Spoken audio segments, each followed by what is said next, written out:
जब भी हमारे समाज के लिए लड़ना होगा, जब भी हम हमारे समाज के लिए बोलेंगे, जब भी हम हमारा भील प्रदेश के लिए बोलेंगे और हमारी पार्टी जिस दिन हमें रोकेगी, इस दिन हमारे पार्टी के लिए हम पहले रिजाइन करेंगे। सम्मान मंच पर आमंत्रित करना चाहेंगे चैतर जी वसावा, जो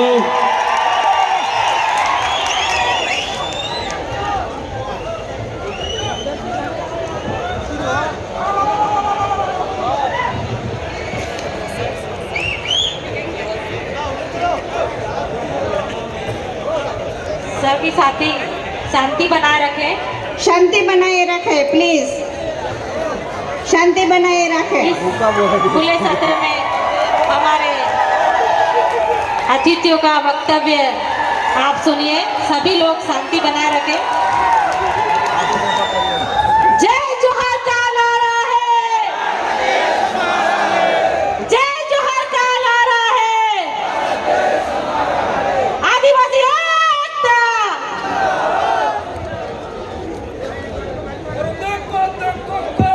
हेलो,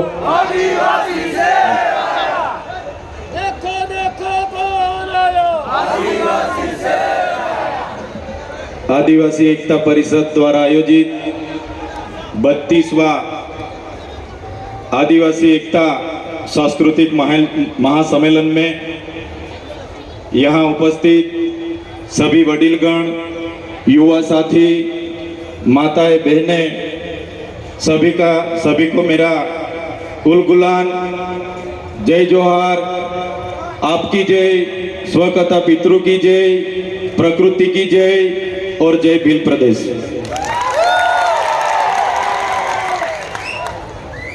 साथियों, माना जाता है कि करीबन 60 लाख साल पहले मानव सभ्यता का अस्तित्व इस पृथ्वी पर हुआ। 50,000 साल पहले मानव का शारीरिक और मानसिक तौर पे विकास हुआ। करीबन 10,000 वर्ष पहले इस पृथ्वी पर कृषि का शुरुआत हुई। जब से कृषि की शुरुआत हुई, तब से नई नई राजनीतिक गतिविधियां की भी शुरुआत हुई। आदिवासी समाज की जीवन खूब सरल और संवेदनशील था। साथ ही प्रकृति पूजक और प्रकृति मूल्यों पे चलने वाला था। सहकारिता पर टिका हुआ था। खुद आदिवासी समाज स्वायत्त था, स्वतंत्रता और स्वावलंबन था। जैसे जैसे समय बढ़ता गया, जैसे बाहर के लोगों ने यहाँ आना शुरू कर दिया, जैसे बाहर से आर्य आए, शक आए, होड़ आए, और यहाँ जो आदिवासी बसा हुआ था, मूल मालिक था, यहाँ की संपत्ति पर कब्जा जमाने के हेतु उन्होंने यहाँ जो सरदार थे, हमारे छोटे मोटे कस्बे कबीला के सरदार थे, राजा थे, रजवाड़े थे, उन आदिवासी राजाओं के साथ संघर्ष हुआ। संघर्ष में कई सारे हमारे कस्बा कबीले की सरदार, कई सारे राजा उस संघर्ष के दौरान हार गए। कहीं ना कहीं बाहर के लोगों ने यहाँ पे आधिपत्य जमाया। बाद में धीरे धीरे चलते हुए हम देखेंगे तो उन लोगों के साथ ही साथ विदेशी, फ्रेंच आए, पोर्टुगीज आए, स्पेनिश आए, अंग्रेजों आए, मुगल आए, कई सारे लोगों ने इस देश पे आकर यहाँ की संपत्ति को, यहाँ की खनिज संपदा पर अपना अपना कब्जा जमाया। ऐसे ही चलता रहा। जो आदिवासी अपने प्रकृति पूजा, स्वावलंबन, स्वतंत्र, स्वायत्त, खुद की कमी, खूब कम चीजों पर अपना जीवन जी रहा था, उस आदिवासी को कहीं ना कहीं इस संघर्ष में उतरना पड़ा और कहीं ना कहीं अपनी प्रकृति से, अपनी संस्कृति से, अपनी समाज से उसको बिछड़ना पड़ा। साथियों, हम सब जानते हैं कि जब यहाँ पे पूरे विश्व पे अंग्रेजों का शासन था, 50% अंग्रेजों का पूरे विश्व पे शासन था, तब मेवाड़ में राणा पूंजा भील, राजस्थान के हल्दी घाटी में हल्दी बाई, वैसे ही मध्य प्रदेश में चितू, मध्य प्रदेश में टट्टिया भील जैसे अनेक लोगों ने अंग्रेजों के खिलाफ बंड पुकारा था। जैसे महाराष्ट्र की बात करें, खाज्या नायक, उमिया नायक, यहाँ के जितने भी उस समय के क्रांतिवीर थे अंग्रेजों के खिलाफ अपनी अपनी लड़ाई लड़ रहे थे। हमारे गुजरात की बात करें, कोटला मेहता, केसरी सिंह जैसे लोग वहां भी क्रांति कर रहे थे। ऐसे ही सभी लोगों ने क्रांति की, अपनी अपनी जगह पे जितना हो सके उतनी क्रांति की। जैसे कि मानगढ़ धाम की बात आती है, गुरु गोविंद जी की आगेवाई में वहां संत सभा मिली और 1913 में हत्याकांड हुआ। 1500 भी ज्यादा लोग कि यहाँ वहां शहीद हो गए। इतनी सारी देश की आजादी में हमारे लोगों का योगदान रहा। देश आजाद हुआ 1947 में। देश आजाद होने के बाद तब तो माना जाता था कि देश आजाद हो गया, लेकिन जो लोकतांत्रिक सरकारें इस देश पे शासन पे आई तो अंग्रेजों की जो भी कानून व्यवस्था थी वही कानून नीतियां चलती रही। तो साथियों, देश तो पूरा आजाद हो गया, लेकिन फिर भी आदिवासी समाज आज भी अब खुद गुलाम की महसूस कर रहा है। आप और हम सब जानते हैं, कई सारी पार्टियां बनी, कई सारे धर्म संप्रदाय आए, कई सारे संगठन बने, लेकिन अपनी अपनी संख्या बढ़ाने के अलावा किसी ने भी कुछ नहीं किया।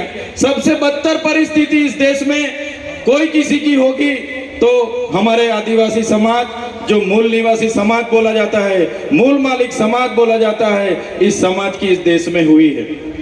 साथियों, जब इस देश में विकास की बात आई, जब इस देश में बड़े बड़े बांध बनने लगे, खोदान होने लगे, बड़े बड़े कारखाने बनने लगे, रोड बनने लगे, नहरें बनने लगी, रेलवे बनने लगा, सरकारी आवास बनने लगे, तो सबसे ज्यादा किसी को विस्थापित किया होगा तो भारत देश में आदिवासियों को विस्थापित किया है।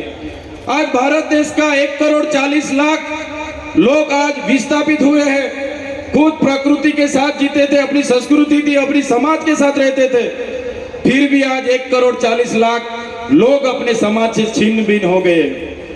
आज मूल मालिक की परिस्थिति कैसी हो गई है? आज मूल मालिक को मजदूर बना दिया गया है। आज भारत देश की बात करें, 80% आदिवासी आज भी गरीबी रेखा के नीचे जी रहे हैं। 80% लोग आज भी गरीबी रेखा के नीचे जो जी रहे हैं वो आदिवासी है। साथियों, पूरे देश में आज खनिज संपदा की बात करी जाए तो सबसे ज्यादा खनिज संपदा जो आदिवासी एरिया में है, 80% खनिज संपदा अपने यहाँ होते हुए भी आज आदिवासी को मजदूर बना के इन सरकारों ने रखी है। तो साथियों, आदिवासी एकता परिषद यही सिखाता है कि आदिवासी कौन था, कहां से आदिवासी आए, क्या हुआ। तो आदिवासियों का इतिहास बहुत पुराना है। आदि अनादि काल से यहाँ रहने वाला हमारा आदिवासी, इतने सारे देश की आजादी स्वतंत्रता संग्राम में हमारा योगदान रहा, देश के विकास में हमारा योगदान रहा। जहां भी जरूरत पड़ी हमारे लोगों ने अपनी जमीन दे दी। आज आदिवासी 50% आदिवासी के पास अपनी खुद की जमीन नहीं है। आज देश में 8% आदिवासी बस रहा है, लेकिन आज देश में 1% भी जमीन आदिवासी के पास नहीं है। साथियों, ये मूल मालिक की हमारे देश में ये हालत इन सरकारों ने बनाई है। तो साथियों, यही बात हम करते हैं और आज भी यही बात इस मंच से करेंगे कि जिस तरह देश में हमारी परिस्थिति हो गई है, कितनी भी सरकारें आएगी, हम भी आएंगे, जीतेंगे, एमपी बनेंगे, एमएलए बनेंगे, मंत्री बनेंगे, जितनी भी पार्टियां आएंगी, जो गैर आदिवासी की पार्टी होगी वो रिमोट उनके पास रखेगी, हम मंत्री तंत्री या कुछ भी हो जाएंगे, लेकिन आदिवासी की बात रखने के लिए कोई हमारे सामने नहीं आने वाले। साथियों, हम मन से हर बार कहते रहे और आज भी यही बात दोहराएंगे कि हम जिस इलाके से आते हैं वो आदिवासी इलाका है। हम अपनी आदिवासी एसटी सर्टी से अनामत रिजर्व बैठक से एमएलए बने हैं। तो जब भी हमारे समाज के लिए लड़ना होगा, जब भी हम हमारे समाज के लिए बोलेंगे, जब भी हम हमारा भील प्रदेश के लिए बोलेंगे और हमारी पार्टी जिस दिन हमें रोकेगी, इस दिन हमारे पार्टी के लिए हम पहले रिजाइन करेंगे। साथियों, आदिवासी का उत्थान, आदिवासी का उत्थान, आदिवासी का स्वायत्त राज होगा तभी आदिवासी का उत्थान होगा। आज आदिवासी एमएलए एमपी बने हैं, लेकिन जो मेन पोस्टिंग है सीएम है वो आदिवासी नहीं है। ट्राइबल एडवाइजरी की कमेटी आदिवासी के नहीं है, यहाँ के अधिकारी एनजीओ हमारे आदिवासी के नहीं है, इसलिए आज आदिवासी के बारे में कोई सोच नहीं रहा है। साथियों, आजादी के 78 साल हो गए। आज सरकार अमृत काल मना रही है, अमृत महोत्सव मना रही है। आज सरकार कह रही है कि विकास हो गया, विकास हो गया, विकास हो गया। ऊंची ऊंची प्रतिमा बना देने से, बड़े बड़े बिल्डिंग बना देने से, बड़े बड़े बांध बना देने से, अच्छे अच्छे रोड बना देने से आदिवासियों का विकास नहीं होगा। आदिवासियों का विकास तब होगा जब आदिवासियों का स्वशासन आएगा, जड़ जंगल जमीन और खनिज संपदा पर आदिवासियों का अधिकार होगा, अनुसूचित 5 लागू होगी, पैसा 1 लागू होगा, सीएम आदिवासी होगा, ट्राइबल एडवाइजरी कमेटी का आदिवासी होगा, तब आदिवासी का विकास होगा। आजादी के 78 वर्ष के बाद भी आज हम लोग हमारे एरिया में टीचर के लिए आंदोलन कर रहे हैं, सड़क के लिए आंदोलन कर रहे हैं, डॉक्टर के लिए आंदोलन कर रहे हैं, रोड रास्ते के लिए आंदोलन कर रहे हैं, पीने का पानी के लिए आंदोलन कर रहे हैं। तो कब तक आंदोलन करते रहेंगे? कब तक धरना देते रहेंगे? कब तक लड़ेंगे, जीतेंगे, जिंदाबाद मुर्दाबाद करते रहेंगे? साथियों, अभी किसी भी तरह की जिंदाबाद मुर्दाबाद करने के लिए हम तैयार नहीं है। अगर सरकार हमारा विकास करना नहीं चाहती, आने वाले दिनों में हम भील प्रदेश बना के रहेंगे, जो हमारा भील प्रदेश था, जो हमारा भील प्रदेश था। आजादी के बाद उस भील प्रदेश को महाराष्ट्र, मध्य प्रदेश, राजस्थान और गुजरात में बांट दिया है। आज भी हम लोग बॉर्डर लेस होके हमारा रोटी बेटी का व्यवहार आज भी चल रहा है। हमारी पूजा विधि, जन्म विधि, मरण विधि आज भी सेम है। आज भी हम लोग, हमारी बोली भाषा, हमारा पहरवेश, हमारा नाच गान आज भी हम चारों राज्यों में है। साथियों, ऐसे लड़ने का अभी टाइम नहीं है। सरकार को हम बोलना चाहते हैं, सरकार ऐसे ही करेगी। विकास के नाम पे हमको छिन्न भिन्न कर रही है, हमको बांट रही है, धर्म संप्रदाय के नाम पर बांट रही है। तो साथियों, ज्यादा टाइम नहीं लूंगा मैं, लेकिन जरूर इतना बोलूंगा सरकार को कि जिस तरह तेलुगु लोगों को तेलंगाना मिला, तमिल लोगों को तमिलनाडु मिला, मराठाओं को महाराष्ट्र मिला, गुजरातियों को गुजरात मिला, पंजाबियों को पंजाब मिला, नागा लोगों को नागालैंड मिला, झारखंडियों को झारखंड मिला, इसी तरह आने वाले दिनों में हमारे आदिवासियों को भील प्रदेश चाहिए। देश का 29वां राज्य हमको भील प्रदेश चाहिए।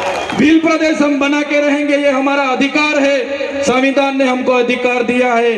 भाषा की तौर पे, जाति की तौर पे हमको भील प्रदेश मिलना चाहिए। मेरे तमाम वडील बुजुर्ग, मेरे युवा साथी, मेरी माता बहनों को भी अपील करता हूं इस मंच से, आने वाले दिनों में जो आदिवासियों का विकास करना होगा तो स्वतंत्र राज चाहिए, और स्वतंत्र राज यही होगा, भील प्रदेश बनेगा तभी हमारा राज आएगा। धन्यवाद। जय जोहार, जय आदिवासी, जय भील प्रदेश। जोरदार तालियां विधायक महोदय के लिए। उसके लिए पहले एक होना पड़ेगा विधायक महोदय, आपके विचार बहुत अच्छे हैं, लेकिन इसके लिए सबको भील लगाना पड़ेगा। वसावा, वसावे, बारली, बारला, बारेला, वो सब छोड़ के सबको भील लगाना पड़ेगा। मेरा सभी वक्ताओं से आग्रह है